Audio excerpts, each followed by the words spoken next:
My name is Iris Tremaine, and I just turned 18. At my birthday party last night, my dad pulled me aside and whispered, "When this is over, you're going to sign some papers for Uncle Wade.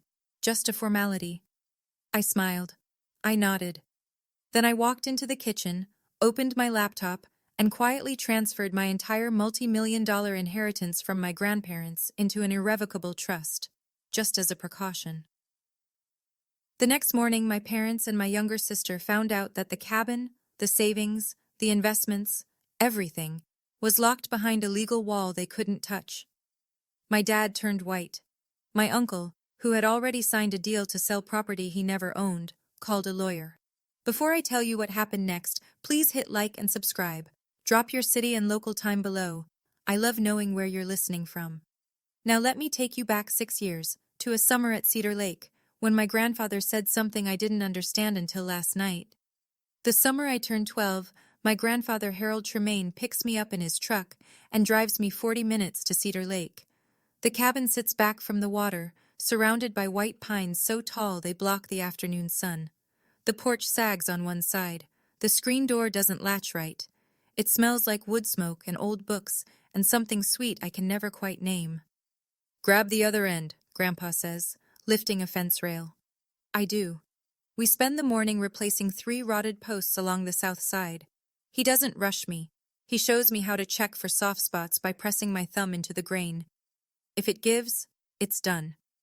Inside, Grandma Vivian has iced tea and 2 sandwiches waiting on the kitchen table, the one Grandpa built himself the year they got married. She's reading on the porch when I come out, and she pats the chair beside her. We sit and watch the lake until the light turns gold. "This cabin stays in the family," Grandpa tells me that evening, wiping sawdust off his hands. "But family isn't always blood, Iris. Family is whoever shows up." I don't fully understand what he means. I'm 12. I think he's being poetic. He isn't. That whole summer, I come back to Cedar Lake every weekend. I learn where the water heater leaks, which window sticks, how to bleed the radiator in October. Grandma teaches me to organize the bookshelves by color because it makes the room feel warmer. Grandpa shows me the property line markers, old iron stakes he hammered in himself. I don't know then that my grandfather is already talking to a lawyer about exactly this place, about exactly me. Back home, the air is different. Our house in Ridgemont is fine. 3 bedrooms, a yard that needs mowing, a garage my dad uses as an office for his building supply store. Fine. Not warm, just fine. My sister Kelsey is 10, and she has the bigger bedroom. Redecorated last spring, lavender walls, a desk lamp that costs more than my entire bookshelf. My room still has the carpet from the previous owners. At dinner, my dad brings up the cabin.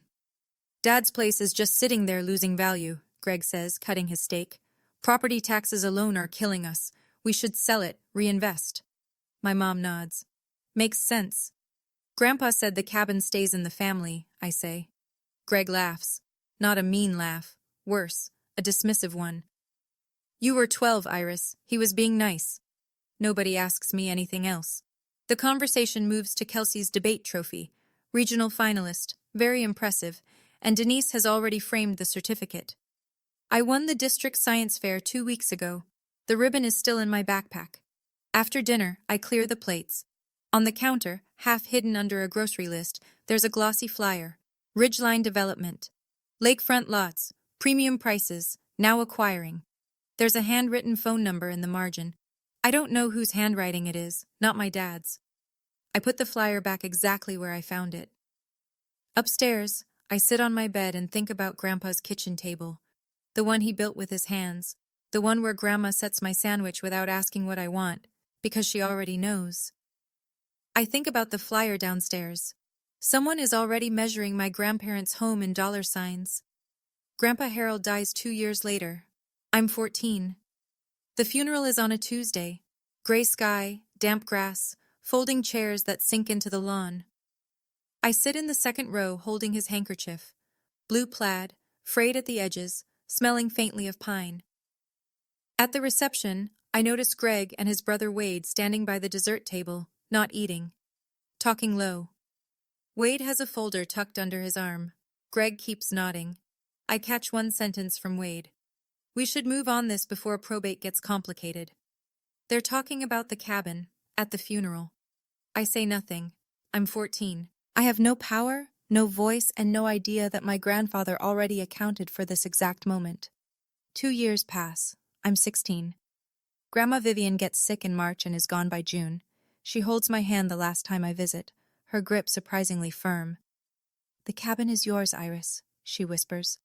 "Don't let them take it. Promise me." "I promise, Grandma."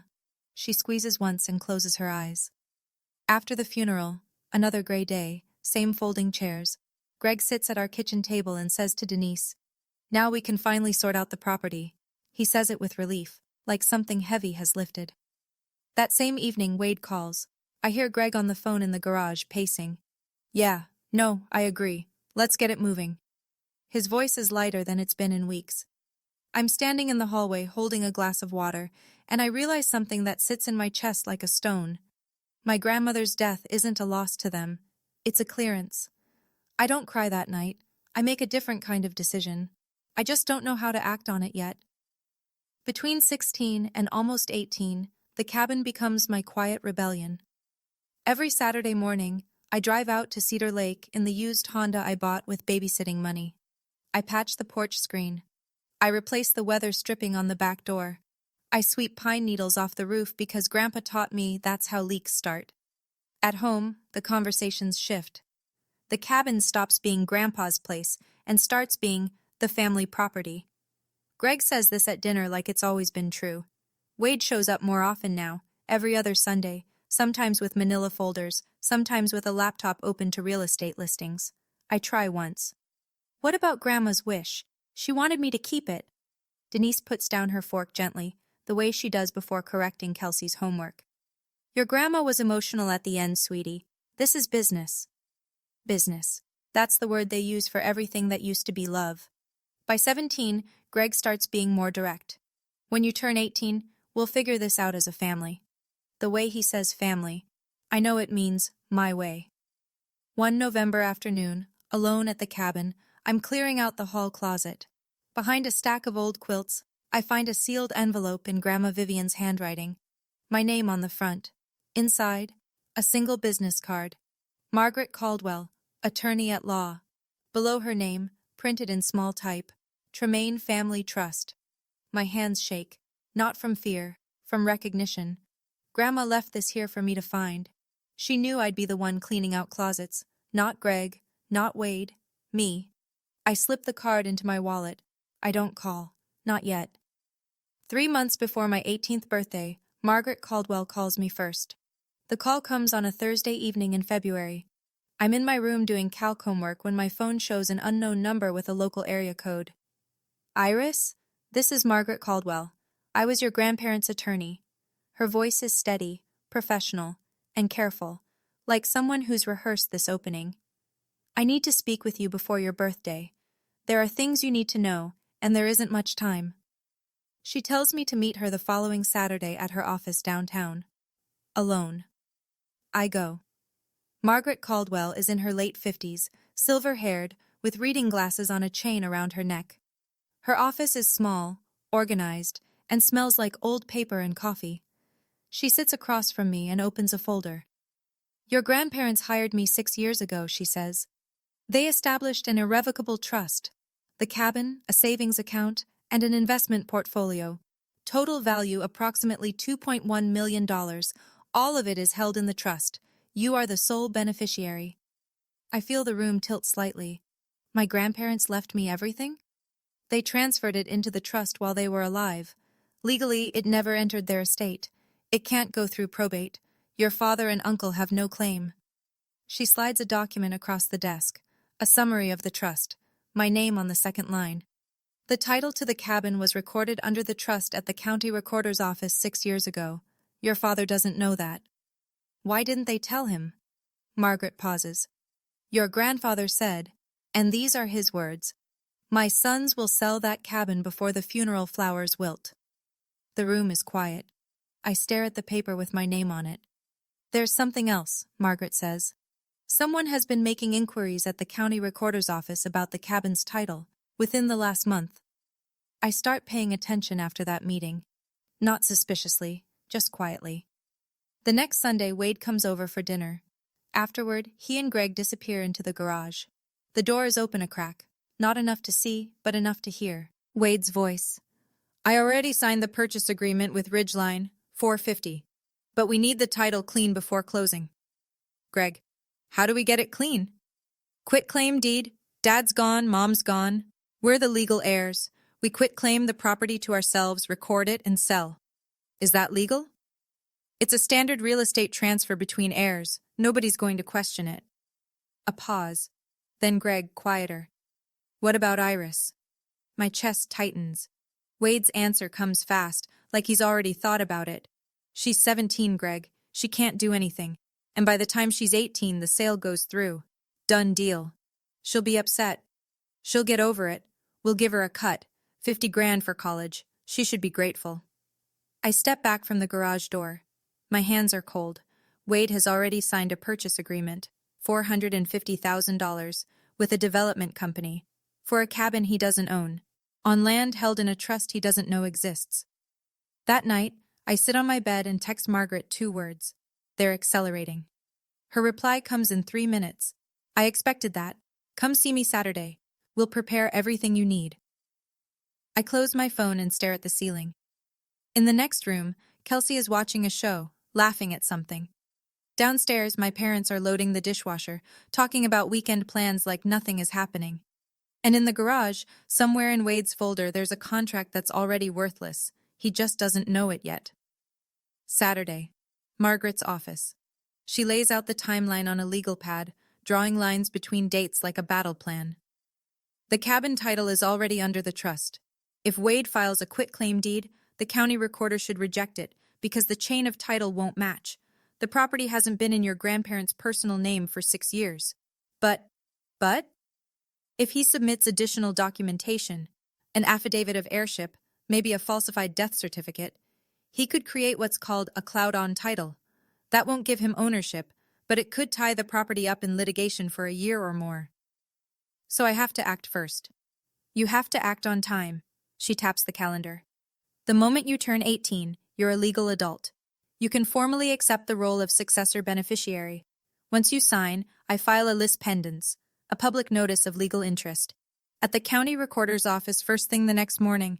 That freezes the title. Nobody can record anything against it. I nod.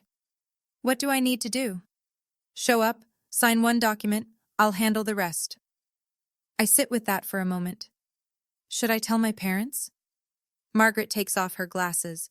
Your grandfather specifically asked me to protect you, Iris, not to negotiate with them. I drive home. Greg is in the kitchen, cheerful. Good news, kiddo. I'm throwing you a birthday party. Whole family. Saturday night. It's a big one. 18. He smiles. Denise smiles. Even Kelsey claps. I smile too. My dad is planning my birthday party. My uncle is planning to sell my grandmother's cabin. And I am sitting at the kitchen table smiling, because in 9 days I am going to let them think everything is going exactly according to their schedule. I'm going to be honest with you. Sitting in my room that night, knowing what was coming, was one of the hardest things I've ever done. Part of me wanted to walk downstairs and just say it. Dad, I know. But Margaret was right. If I tipped them off, they'd find another way around it. So I stayed quiet, and I waited. Here's what I want to ask you. Have you ever had to stay silent to protect yourself, even when every part of you wanted to speak up? Tell me in the comments. I read them, and if you haven't already, hit that subscribe button, because this story is about to turn. 5 days before my birthday, my mom sits down next to me on the couch. She's using her "let's talk like adults" voice, soft, practiced, slightly rehearsed. Now that you're almost 18, Denise says, there are some family decisions we should make together. Together. The word lands like a costume. The cabin costs money to maintain, she continues. Taxes, insurance, repairs. Your dad's business has been struggling, and if we sell, we could pay off the debt and set up a college fund. For you and Kelsey. Both of you. Grandma wanted me to keep it. Denise's expression shifts, a flash of impatience, quickly smoothed over. Your grandma was very sentimental at the end, Iris, but sentiment doesn't pay property taxes. Greg walks in right on cue. I wonder if they planned this. I've already talked to a buyer, he says. Good price, fair deal. Who's the buyer? He blinks. A development company. Wade knows them. What company? A longer pause. Ridgeline something. They're reputable. I don't push further. I'll think about it, I say. Greg pats my shoulder. That's my girl. He walks away satisfied, like he's just closed a negotiation. Later that night, Kelsey knocks on my door. She's in pajamas, hair still damp from the shower. Iris? Yeah? She sits on the edge of my bed, picking at a thread on the comforter. Mom and Dad keep talking about the cabin at night, after I'm supposed to be asleep. She looks at me sideways. They sound different, like they're planning something. Different how? Like they're excited, but also nervous. She pauses. Is something going on? I pull the blanket over her feet. Don't worry about it, Kels. She nods but doesn't look convinced. I said I'd think about it. That's not a yes. And they know it, which is why they'll keep pushing. 3 days before my birthday, Uncle Wade shows up unannounced. He catches me in the driveway as I'm coming back from the grocery store. Casual clothes, big smile, leaning against his car like he just happened to be in the neighborhood. Wade is a real estate agent. Nothing he does is accidental. Hey, kiddo, got a minute?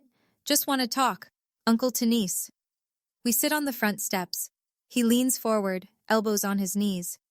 Here's the thing, Iris. That lake lot? Just the land alone is worth $450. I can get us a deal with a buyer I trust. Fast close, clean paperwork. And what do I get? $50,000, cash, for college. I let the number hang in the air. 50 out of 450? Wade smiles like I've said something cute. You're 18, Iris. 50 grand is a lot of money for someone your age. Most kids would jump at that. Whose name is on the deed, Uncle Wade? The smile freezes. Just for a second. A flicker behind the eyes, a micro-adjustment, then it's back. Your grandparents. But they're gone now. Passes to your dad and me as next of kin. That's not how it works. I know it. He should know it. He sells houses for a living. But he's counting on me not knowing. I'll think about it, I say again. Wade stands, brushes off his jeans. Don't overthink this one, Iris. Opportunities like this don't wait. He drives away. Before he's even at the end of the street, he's on the phone. I can see his mouth moving through the driver's window. That night, I text Margaret again. They're accelerating. She replies, stay the course. 3 more days. 3 more days. I can do 3 more days. The night before my birthday, I drive to the cabin alone. The road is quiet. Cedar Lake sits flat and dark under a half-moon, and the pines along the bank look like cutouts against the sky. I park in the gravel patch Grandpa leveled himself, walk up the porch steps, second one still creaks, and sit in the chair next to the one that used to be his. The air smells like rain and pine resin. I check my email. Margaret has sent the full document package, the acceptance of successor beneficiary form, the beneficiary designation confirmation, a 1-page summary of the trust terms. Everything formatted, flagged with sticky tabs, ready for a signature. My signature. At midnight. I read each document twice. Then I close my laptop and listen to the lake. Grandpa used to sit right here and say, patience isn't weakness, Iris. It's timing. I always thought he was talking about fishing. The tears come without warning. Not a collapse, not a breakdown, just a quiet overflow that I let happen. I cry because I wish this were different. I wish my dad had been the kind of man who would have taken me fishing at this lake instead of calculating its resale value. I wish my mom had asked me what I want instead of telling me what's practical. I wish I didn't have to sign a legal document at midnight to protect myself from the people who are supposed to protect me. But wishes don't hold up in court. Trust documents do. I wipe my face, lock the cabin door, drive home, lie down in bed, set my alarm for 11:45 p.m. In 6 hours, I turn 18. In 7, my family finds out that the cabin was never theirs to take. 11:50 p.m. My bedroom door is closed. The house is silent. Greg and Denise went to bed an hour ago, and Kelsey's light went off at 10. I open my laptop and connect to the video call. Margaret appears in her home office, reading glasses on, a stack of papers lit by a desk lamp. "Ready?" she asks. "Ready. When the clock hits midnight, you are a legal adult in every sense that matters. I'll walk you through the signing." She goes through it one more time, clear and precise. I sign the acceptance of successor beneficiary form, a single-page document that confirms I'm formally receiving the trust my grandparents created. From that second forward, every decision about the trust's assets runs through me and Margaret as co-decision makers. "Now," she says, "first thing tomorrow morning, 8 a.m., I'll go to the county recorder's office and file a lease pendens. That's a public notice that says there's a legal interest pending on the property. Once it's recorded, no one can sell, transfer, or encumber the title while it's active." What if they've already filed something? Then whatever they filed will be flagged. The chain of title will show the trust, recorded 6 years ago, not your father. Any conflicting document gets kicked back. I look at the signed paper in my hand. My name in ink, my grandparents' names in print above mine. Margaret's voice softens, just slightly. "This isn't a trick, Iris. This is your grandfather's last gift. You just had to be old enough to accept it." The clock on my laptop reads 12:03 a.m. I'm 18. I'm the legal beneficiary of the Tremaine Family Irrevocable Trust. And downstairs in the garage, my uncle's quitclaim deed is already a dead document. He'll find that out in about 9 hours. Across town, in the kitchen of a rented duplex, Wade Tremaine is printing documents. I don't know this at the time. I piece it together later, from what the county clerk told Margaret and what Greg eventually admitted during one of our harder conversations. But here's what happened that same night, while I was signing my acceptance form upstairs. Wade printed a quitclaim deed, a one-page form that transfers property rights from one party to another without any warranty of ownership, legitimate when used correctly, criminal when the person signing it has no rights to transfer. He called Greg at 11:30 p.m. "Everything's ready. We file at 9. The recorder's office opens at 8, but I want to make sure Iris is distracted with birthday stuff first." Greg: "You sure about this?" Wade: "They're dead, Greg. We're next of kin. It's simple." It wasn't simple. It was forgery dressed up in standard real estate language. Wade also had a second document open on his laptop, a purchase agreement with Ridgeline Development, LLC. Purchase price, $450,000. Closing date, 30 days after the quitclaim deed was recorded. If Wade couldn't deliver a clean title within that window, he'd owe Ridgeline a $45,000 penalty, plus damages.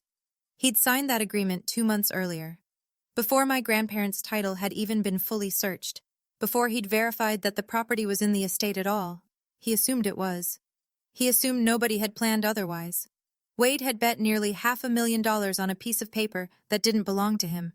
He just didn't know it yet.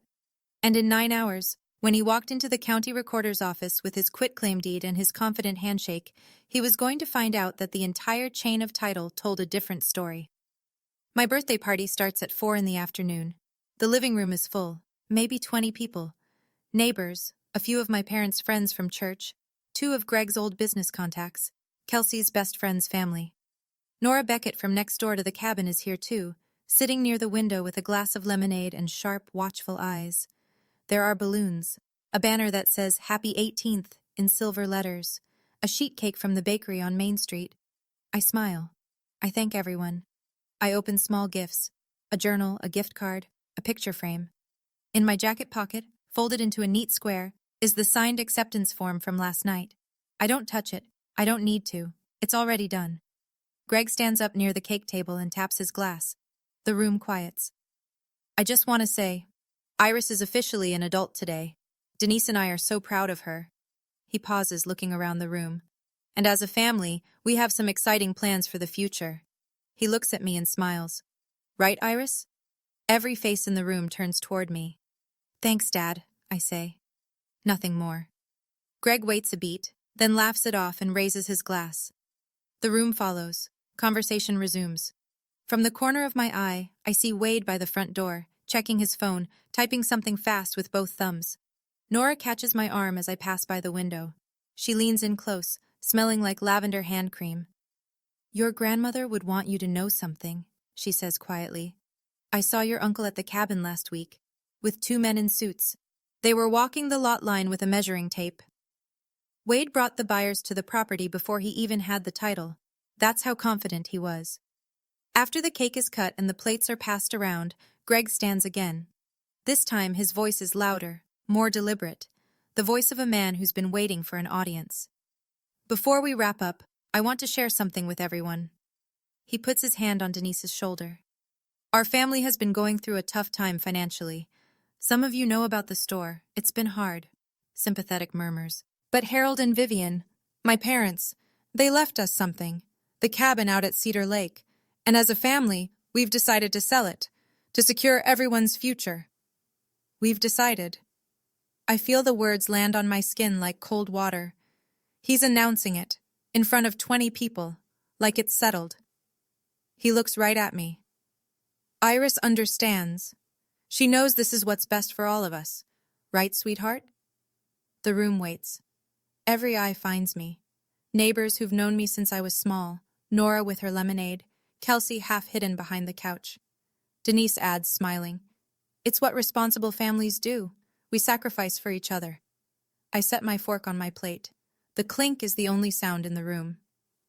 "I never agreed to sell the cabin, Dad."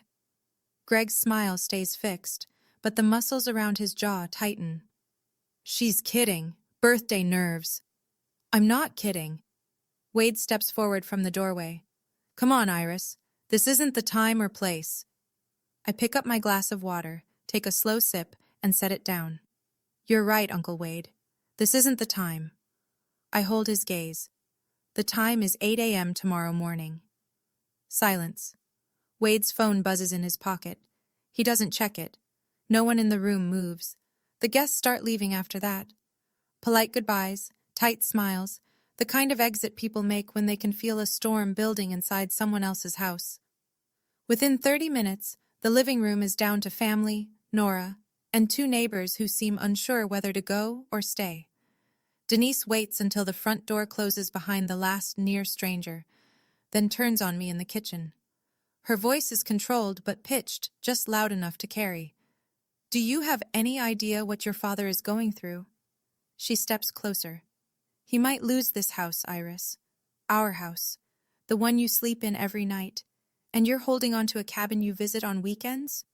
"I visit every weekend, Mom." "That's not the point." She presses her palms flat on the counter. "We are a family. Families make decisions together. And if you loved this family, you wouldn't need a lawyer to tell you what to do." The room goes still.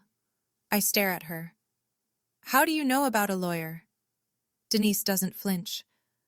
"Wade found the business card in your bag last week. Margaret Caldwell. Who is she, Iris?" My stomach drops.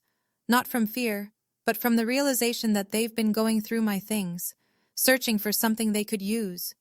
Before I can answer, Nora Beckett's voice cuts through from the kitchen doorway, even and firm. "That girl has every right to talk to a lawyer, Denise. Vivian would have wanted that." Denise wheels around. "This is a family matter, Nora, please." Nora doesn't move. She looks at me, then back at Denise. "Vivian was my friend for 40 years. I think I know what she wanted." The silence between them could crack glass. I don't say another word. I don't need to. Not yet. Nora leaves.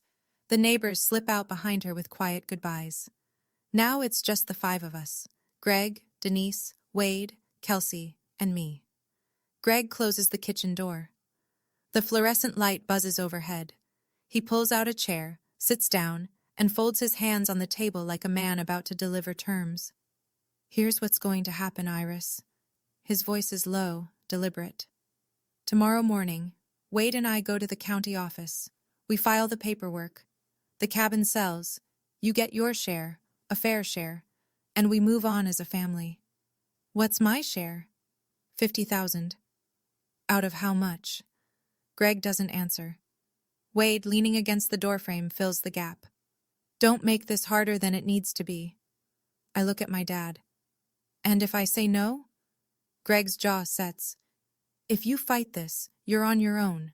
No more help with college. No more living under this roof. The kitchen is very quiet. The faucet drips once. You're threatening to kick me out on my 18th birthday? I'm asking you to be part of this family. I push back from the table, stand up. My voice is steady, even though my hands aren't. I am part of this family, Dad. I'm the part that keeps promises. I walk past Wade, past Kelsey, who's sitting on the stairs with her knees pulled to her chest, and I go upstairs. I close my door. I sit on the bed and breathe. Greg thinks his deadline is 9 a.m. at the county recorder's office. He doesn't know that Margaret's deadline is 8. I sat on my bed that night holding the acceptance form I'd already signed at midnight. My dad had just threatened to remove me from my own family if I didn't hand over a cabin that was legally mine. My mom said I didn't love them. My uncle was planning to file a forged deed first thing in the morning. And all I could think was, my grandmother was right. She knew exactly who they would become when the money was on the table. And she planned for it, years before it happened. If someone you loved ever prepared something to protect you, even after they were gone, I want to hear about it. Tell me in the comments. Now let me tell you what happened at 8 a.m. 8 a.m. The county recorder's office opens. The fluorescent lights flicker on. A clerk in a blue cardigan unlocks the front counter. Margaret Caldwell is the first person through the door. She's wearing a gray blazer and carrying a leather folder. She approaches the counter, presents 2 documents, a certified copy of the Tremaine Family Irrevocable Trust and a lis pendens notice, and asks for them to be recorded against the Cedar Lake property. The clerk reviews the paperwork, checks the existing title records, and stamps it. Recorded. Done. From this moment forward, anyone who pulls the title on the Cedar Lake cabin will see. Notice of pending legal interest. Tremaine Family Irrevocable Trust. Margaret Caldwell, trustee. Iris Tremaine, beneficiary. At 8:14 a.m., Margaret calls me. It's done. The lis pendens is recorded. The property is flagged. Whatever they bring in will be rejected on chain of title grounds. I'm sitting at the kitchen table eating cereal. Greg is upstairs getting dressed. Denise is making coffee. Normal morning sounds. Water running, a closet door, the clink of a belt buckle. At 8:30, Greg and Wade come downstairs together. Greg is wearing a button-down shirt, his business shirt, the one he wore to bank meetings before the store went under. Wade has a folder tucked under his arm. Same folder as always. We'll be back by lunch, Greg says, grabbing his keys. I look up from my bowl. Good luck, I say. Greg pauses in the doorway, looks at me. Something in my voice, maybe. Or something in my face. Then he turns and walks out. I rinse my cereal bowl. I dry it. I set it in the cabinet. And I wait. I'll never know exactly what their faces looked like, but I know what happened, because Margaret was still at the recorder's office when they walked in. She stayed on purpose. 9:05 a.m. Wade approaches the counter. He slides the quitclaim deed across with a confident nod. Greg stands behind him, hands in his pockets, looking around the room like they'll be in and out in 10 minutes. The clerk takes the document, types the parcel number into the system, reads the screen, types again, then she stops. I can't record this document, sir. Wade leans forward. Excuse me? The property title is held under the Tremaine Family Irrevocable Trust. It was recorded in 2020. There's also a lis pendens filed this morning. That's impossible, Wade says. My parents owned that property. Sir, the deed was transferred to the trust 6 years ago. The chain of title is clear. This quitclaim doesn't match the current ownership record. Greg steps up beside Wade. There's no trust. Our parents never mentioned a trust. The clerk glances between them. I'd recommend you speak with the trustee listed on the filing, a Margaret Caldwell. Wade's hand goes flat on the counter. His face drains. Margaret's name, the name on the business card they found in my bag, is now on a public record they can't erase. Greg turns to Wade, slowly. You said this was simple. I didn't know about any trust. You're a real estate agent, Wade. How did you not check the title first? Wade opens his mouth, closes it, opens it again. The clerk says evenly, Gentlemen, I'll need you to step outside if there's a disagreement. Margaret, seated in the waiting area near the door, watches them leave. She doesn't say a word. She doesn't need to. The call comes at 9:22 a.m. I'm sitting on the porch, watching the neighbor's sprinkler arc back and forth across the lawn. What did you do? Greg's voice is tight, shaking. I can hear traffic behind him. He's in the parking lot. I accepted what Grandpa and Grandma left me. That's all. You went behind our backs, with some lawyer we've never heard of. Margaret Caldwell has been the trust attorney for 6 years, Dad. You just never asked. A beat of silence. Heavy breathing. This is my parents' property, Iris. I'm their son. And they chose to leave it to me. I keep my voice even. Not because they didn't love you, but because they didn't trust you with it. The silence that follows is the longest of my life. I count the sprinkler rotations, 3 full arcs, before he speaks again. We'll fight this.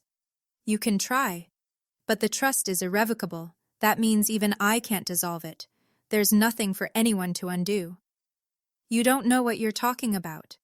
I do, Dad. I've had 3 months to learn. He hangs up. No goodbye. Just a click and dead air. I set the phone on the porch railing.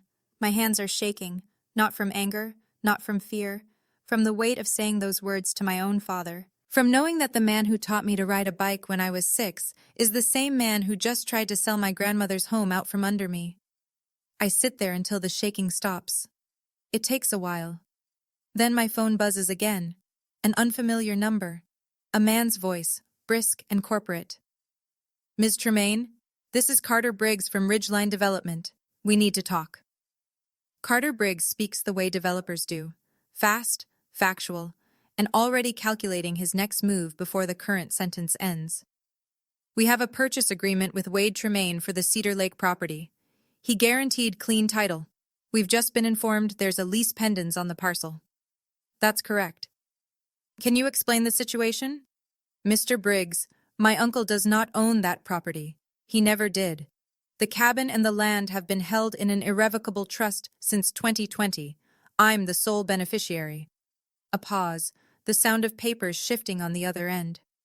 He represented himself as the heir. I understand, but representation doesn't create ownership. I'd recommend you discuss this with him, and possibly with your own attorney. Another pause, longer this time. Ms. Tremaine, is there any possibility of a sale? We'd be prepared to make a competitive offer directly to the trust. The property is not for sale. Understood. His voice hardened slightly. Then we'll be pursuing our remedies against Mr. Tremaine. I give him Margaret's number. Within the hour, she confirms to Ridgeline's legal team what I already told Carter. The trust is valid, Wade had no authority, and the purchase agreement was executed based on a misrepresentation of ownership. Ridgeline's response is immediate. They're pursuing Wade for breach of contract, the $45,000 penalty clause, plus damages. That afternoon, Margaret calls with one more piece of information. Her voice is careful but direct. Iris, the quitclaim deed Wade tried to file, it included a notary stamp. I had the recorder's office pull a copy before they rejected it. The stamp doesn't match any registered notary in the county. It appears to be forged. I close my eyes. That's a felony, isn't it? In this state, yes. My uncle didn't just try to steal my cabin. He committed a crime to do it. Greg comes home at 2 in the afternoon. He moves through the front door like a man carrying something invisible and very heavy. Denise is already in the kitchen, arms crossed, face blotched from what I'm guessing was an hour of angry crying. I'm at the dining table. I don't get up. Greg sits down across from me. He stares at the table for a long time. I'm going to lose this house, Iris. His voice is flat, emptied out. The bank is on me for $180,000. The store is gone. That cabin was supposed to be our way out. I know you're struggling, Dad. I'm sorry about the business. Then help us. The cabin was never your way out. It was Grandpa and Grandma's gift to me. A gift? He almost laughs. For what? You're 18. What does an 18-year-old need with a lakefront cabin? It's not about what I need. It's about what they wanted. Denise steps in from the kitchen doorway. They were old, Iris. They weren't thinking clearly at the end. They were thinking clearly enough to hire a lawyer 6 years before they died. Greg slams his palm on the table. I'll contest the trust. A voice comes through my phone. I'd called Margaret before Greg walked in and left the line open on speaker, not to trap him, to save time. Mr. Tremaine, Margaret's voice is steady, professional, contesting an irrevocable trust that was established 6 years before the grantors' deaths, with full legal capacity documented and witnessed, will cost you more in legal fees than the property is worth. I'd strongly advise against it. The kitchen is silent. The faucet drips. Greg looks at me.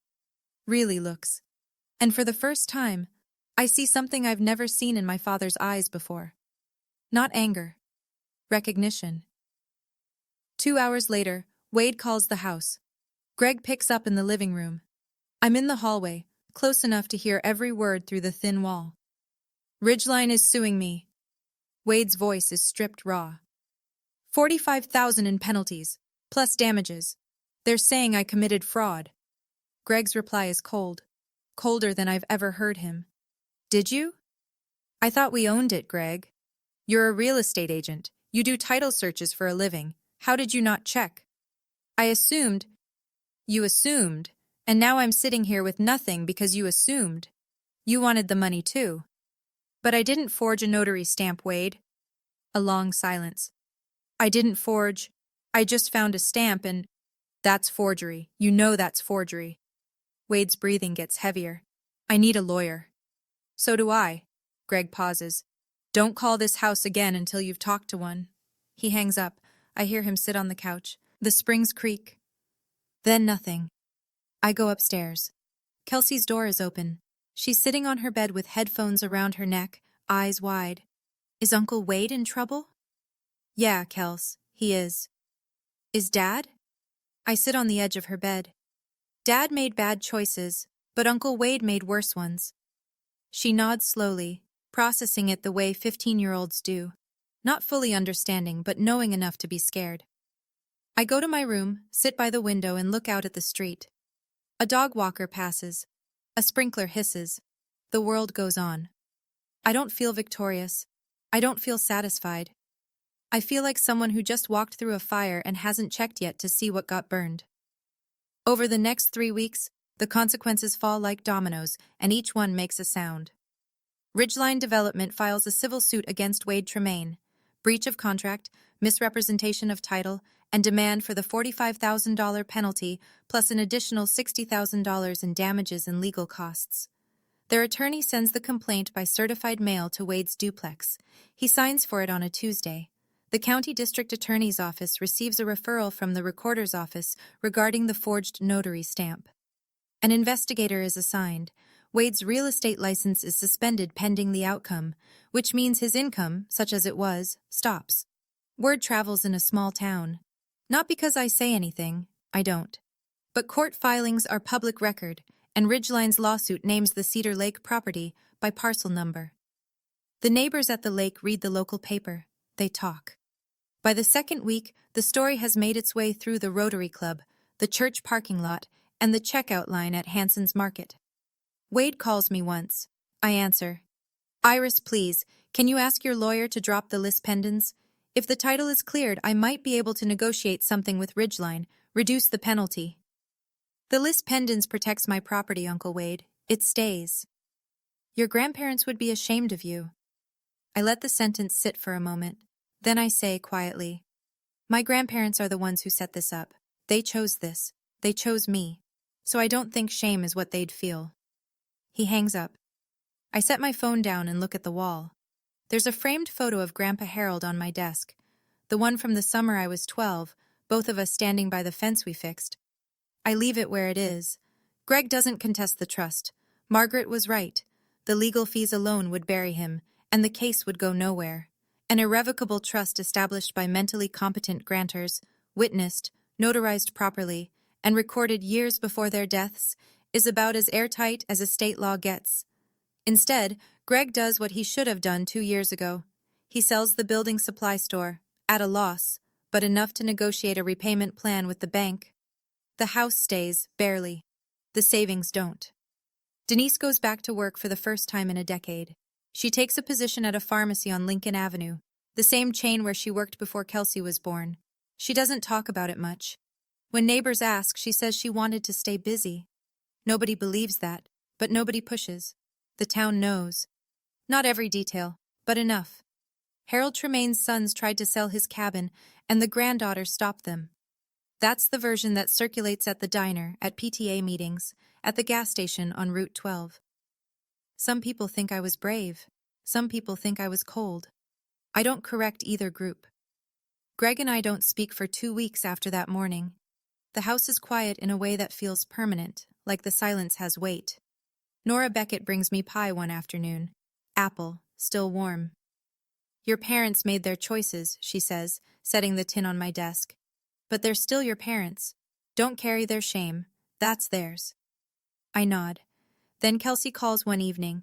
She's at a friend's house, voice small. Iris? Yeah? I don't understand everything that happened, but I'm sorry they put you through this. My throat tightens. Thanks, Kels. Are you okay? I'm getting there. I drive to the cabin on a Saturday morning in late April. The dogwoods along the lake road are blooming, white and pale pink against the dark water. I unlock the front door with the same key Grandpa gave me when I was 14. In case you ever need to get in when we're not here, he said. I didn't know then that he meant permanently. The cabin smells the same. Pine and old books, and that sweet, faint something I've never been able to name. I think now it might be the wood itself. Decades of sun and rain soaked into the walls. I walk through every room. The kitchen table Grandpa built. Still solid, still level. Grandma's bookshelves, organized by color. The bedroom where she read to me when I was small. The porch where Grandpa and I watched the lake turn gold. In the desk drawer by the window, I find an envelope. My name on the front, in Grandpa Harold's handwriting. Margaret told me it would be there. She'd been saving it for after the trust was settled. I open it carefully. It's a letter. 1 page, written in blue ink, his handwriting getting looser toward the bottom the way it always did when he was tired. He tells me he knows his sons will try to sell the cabin. He doesn't blame them. Greg is his boy, and he loves him. But Greg never understood the difference between something that has value and something that's valuable. He says he chose me not because I'm perfect, but because I'm the one who asked whether the roof needed patching before I ever asked what the place was worth. The last line says, "Take care of it. It took care of you first." I fold the letter. I sit on the porch. I breathe. Margaret calls me the following week. Good news! The Lis pendants can be withdrawn now that there's no active threat to the title. Once it's cleared, the property record will show the trust as sole owner. Clean, no encumbrances, no clouds. And Wade? He settled with Ridgeline, paid the $45,000 penalty out of a personal loan. The deal is dead. As for the forged notary stamp, the district attorney's office is reviewing the case. He could face a misdemeanor charge, possibly a felony depending on how the investigation goes. And his license? Suspended indefinitely. He can petition for reinstatement, but not while there's an active criminal referral. I sit with that for a moment. I don't feel satisfaction. I feel the kind of exhaustion that comes after a long illness. Not sick anymore, but not quite well either. There's one more thing, Margaret says. In the trust documents, your grandparents designated a separate educational fund, $50,000, earmarked specifically for your college expenses. It's been accruing interest for 6 years. The current balance is just over $58,000. My eyes sting. $50,000. The same number Greg offered me as my share of the sale. The same number Wade dangled like a bribe. My grandparents had already set it aside. Quietly, without telling anyone. Iris, are you there? Yeah. My voice cracks, just barely. I'm here. Your grandparents would be proud. I just kept a promise, Margaret. I enroll at Ridgemont Community College that week, environmental science, with a minor in forestry. The campus is 20 minutes from the cabin, closer than my parents' house. I fill out the housing forms. Under current address, I write the cabin's address for the first time.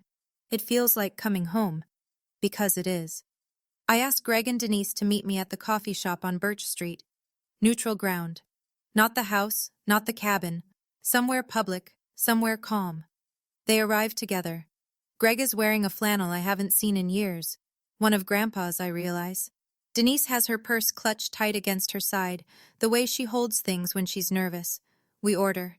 I wait until the cups are on the table. I love you, I say. Both of you. I need you to know that, because what I'm about to say might not sound like it. Denise's jaw tightens, but she nods. The cabin is not for sale. Not now. Not ever. I won't be made to feel guilty for keeping a promise I made to Grandma. A promise she trusted me to keep because she didn't think anyone else would. Greg stares into his coffee. I'm not cutting you out of my life, I continue. But if we're going to have a relationship, it has to be built on respect. Not on what I can give you financially. Not on guilt. Not on the idea that I owe you something because you're my parents. Denise starts to speak. We just wanted what was best for... Then start by being honest about what happened. You tried to sell something that wasn't yours. You threatened to kick me out. You went through my bag. She closes her mouth. Greg still hasn't looked up. When he finally speaks, his voice is rough. I don't know how to fix this. You don't have to fix it today. I stand. I leave enough cash for all 3 coffees. I'll call you Sunday. He nods. One small nod. I walk out into the sunlight. It's the most I can hope for right now. And that's enough. Kelsey shows up at the cabin on a Sunday afternoon in May. She's carrying a pizza box and wearing the same oversized hoodie she's had since 8th grade. I brought lunch, she says. Hope you like pepperoni. Always. We sit on the porch with paper plates on our laps and the pizza box between us. The lake is still. A heron stands in the shallows near the dock, perfectly motionless, waiting for something below the surface. Kelsey eats slowly. She's not here for pizza. I didn't know about any of it, she says finally. Mom and Dad never told me. I know. Was I part of the problem? I look at her. 15, thin-shouldered, still growing into the shape of whoever she'll become. She didn't choose any of this. She didn't ask to be the favorite. She didn't know the attention they gave her was taken from somewhere else. You were a kid, Kels. We both were. She nods, pulls a piece of cheese off her slice and sets it on the edge of her plate. It's really beautiful here, she says, looking out at the water. Grandma used to say the same thing, every single time she sat in that chair. Kelsey glances at the empty chair next to mine, Grandpa's chair, the one with the armrest he sanded smooth. Can I come back sometimes? Anytime. She leans her head against my shoulder, just for a moment. Then she sits up and takes another bite. We don't talk about our parents. We don't talk about trusts or lawsuits or forged documents. We talk about her school project, about the heron, about whether the dock needs new planks this summer. The cabin didn't just protect property. It made space for something new to start. Early June. 6 a.m. I'm on the porch with a cup of coffee, watching the mist lift off Cedar Lake. The pines are sharp against a pale sky. A loon calls somewhere out on the water. 2 long notes, then silence. I didn't win against my family. There's no winning when the people who hurt you are the people who were supposed to protect you. You don't get a trophy for surviving something that should never have happened in the first place. But I kept a promise. And for the first time in my life, I'm standing somewhere that belongs to me. Not because I fought for it, but because 2 people loved me enough to plan for exactly this. They saw the storm before I did. They built the shelter before I knew I'd need one. My grandparents couldn't stop my parents from being who they are. They couldn't make Greg less desperate, or Denise less afraid. They couldn't keep Wade from chasing money that wasn't his. But they could make sure I had ground to stand on. Literally. I think about the letter in the drawer, about Grandpa's words, the difference between something that has value and something that's valuable. This cabin has both. But only one of them can be measured, and my family spent 2 years focused on the wrong one. I sip my coffee. The mist clears. The lake turns blue. If you're listening to this and you feel like nobody's in your corner, I want you to hear me. Sometimes the people who protect you aren't the ones standing in front of you. Sometimes they planned for you years ago, quietly, without telling anyone. And sometimes all you have to do is show up, sign the paper, and keep the promise. Peace doesn't come from revenge. It comes from standing on something solid and knowing you built your life on it. That's my story. If it made you feel something, anger, relief, hope, or even just a little less alone, Then it did what I hoped it would. Now I have a question for you. If you could protect one thing in your life, a place, a person, a promise, what would it be? Tell me in the comments. I read every one. And if this story stayed with you, share it with someone who needs to hear it. If you haven't subscribed yet, I'd love to have you here for the next one. Check the description for more stories like this. I'll see you next time.